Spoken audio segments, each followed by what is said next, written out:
Hi అండి, నమస్తే. నేను మీ లక్ష్మి. ఈరోజు వీడియోలో బ్యాచిలర్ రెసిపీ అండి పాలకూర పప్పు. పాలకూర పప్పు ఎలా వండుకోవాలో నేర్చుకుందాం. ఎన్నో పోషక విలువలతో కూడిన పాలకూర పప్పుని చాలా ఈజీగా ప్రిపేర్ చేసుకోవచ్చు. చాలా రుచిగా ఉంటుంది. మీరు తప్పకుండా ట్రై చేయండి. ఈ పాలకూర పప్పుని ఎన్నో రకాలుగా వండొచ్చండి. ఒక్క రకాన్ని మాత్రం నేను ఈ వీడియోలో చూపిస్తున్నాను. మరి వీడియోలోకి వెళ్దామా? ఇక్కడ ఒక చిన్న కప్పుడు కందిపప్పు తీసుకొని వాటిని డ్రై రోస్ట్ చేసుకోవాలి. పప్పు ఎప్పుడైనా కొంచెం వేయిస్తే బాగుంటుంది అనమాట. 2 నిమిషాలు మీడియం ఫ్లేమ్లో వేయించుకొని దాన్ని ఒక కుక్కర్లో తీసుకొని చల్లారబెట్టాలి. చల్లారిన తర్వాత నీళ్లు పోసి 2-3 సార్లు బాగా కడగాలి. కడిగిన తర్వాత ఎంత పప్పు అయితే తీసుకున్నామో దానికి 4 వంతుల వరకు నీళ్ళు తీసుకోవాలి. అంటే ఒక కప్పుకి 4 కప్పులు నీళ్ళు తీసుకోవాలి. నీళ్ళు తీసుకొని మీకు వీలైతే ఒక అరగంట నానబెట్టుకోండి, లేదంటే డైరెక్ట్గా కూడా వండేసుకోవచ్చు. ఇప్పుడు అందులో 1/2 టీ స్పూన్ పసుపు వేయాలండి. ఈ పప్పుకి కారం అంతా పచ్చిమిరపకాయలతో వస్తుందన్నమాట. అందుకని మనం 8 నుండి 10 వరకు పచ్చిమిరపకాయలు వేసుకోవాలి. ఇందులో కారం వేయకుండా చేసుకుంటాం అనమాట. మీ పప్పు తొందరగా ఉడకాలంటే 1 టీ స్పూన్ నూనె వేసుకోండి. మూత పెట్టేసి మీడియం ఫ్లేమ్లో పెట్టుకొని 5-6 విజిల్స్ ఉడికించుకోవాలి. విజిల్స్ వచ్చిన తర్వాత పక్కన పెట్టండి.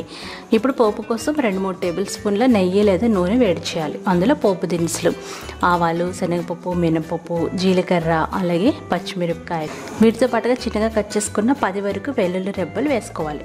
అలాగే చిన్నగా కట్ చేసుకున్న 1 టీ స్పూన్ అల్లం, 5-6 ఎండుమిరపకాయలు, 2 రెబ్బల కరివేపాకు వేయాలి. మామూలుగా మనం వేసుకునే పోపే అనమాట. వాటితో పాటుగా ఒక చిన్న ఉల్లిపాయని కూడా కట్ చేసి వేసుకోవాలి. ఉల్లిపాయని కాస్త మగ్గించుకోవాలి, కొంచెం వేగాలన్నమాట. ఈ లోపుగా మనం ఒక పెద్ద పాలకూర కట్టని తీసుకొని దాన్ని శుభ్రంగా కడిగి తర్వాత కట్ చేసుకోవాలి. కట్ చేసిన ఈ పాలకూరను వేసుకోవాలి. ఇది దాదాపు 300 గ్రాముల వరకు ఉంటుంది. అంటే ఒక పెద్ద కట్ట అనమాట.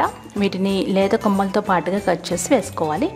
ఈ ఆకుకూరలు కలర్ మారకుండా ఉండాలంటే దాంట్లో మనం వెంటనే 1 టీ స్పూన్ వరకు ఉప్పు వేయాలి. ఉప్పు వేసి మనం మగ్గిస్తే కలర్ మారకుండా ఉంటుంది. అలాగే మూత పెడితే పోషక విలువలు బయటకు పోకుండా ఉంటాయి. ఇలా మీరు ఒక 5-6 నిమిషాలు మగ్గించుకోవాలి. ఇది మగ్గేలోపుగా పప్పుని బాగా మ్యాష్ చేసుకోండి.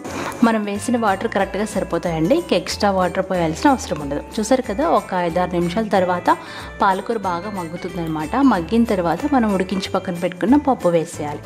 పప్పు వేసేసి బాగా కలుపుకొని మరొక 2-3 నిమిషాలు ఉడికించుకోవాలి. ఇలా ఉడికిస్తే టేస్ట్ చాలా బాగుంటుంది. పులుపు కోసం చింతపండు రసం కూడా వేసుకోవచ్చు, లేదంటే ఇది కాస్త చల్లారిన తర్వాత ఒక పెద్ద నిమ్మకాయని పిండుకోవచ్చు. నిమ్మకాయ పిండితే చాలా టేస్టీగా ఉంటుందండి. ఈసారి మీరు తప్పకుండా ట్రై చేయండి. అంతేనండి, పోషక విలువలతో కూడిన పాలకూర పప్పు రెడీ అయిపోయింది.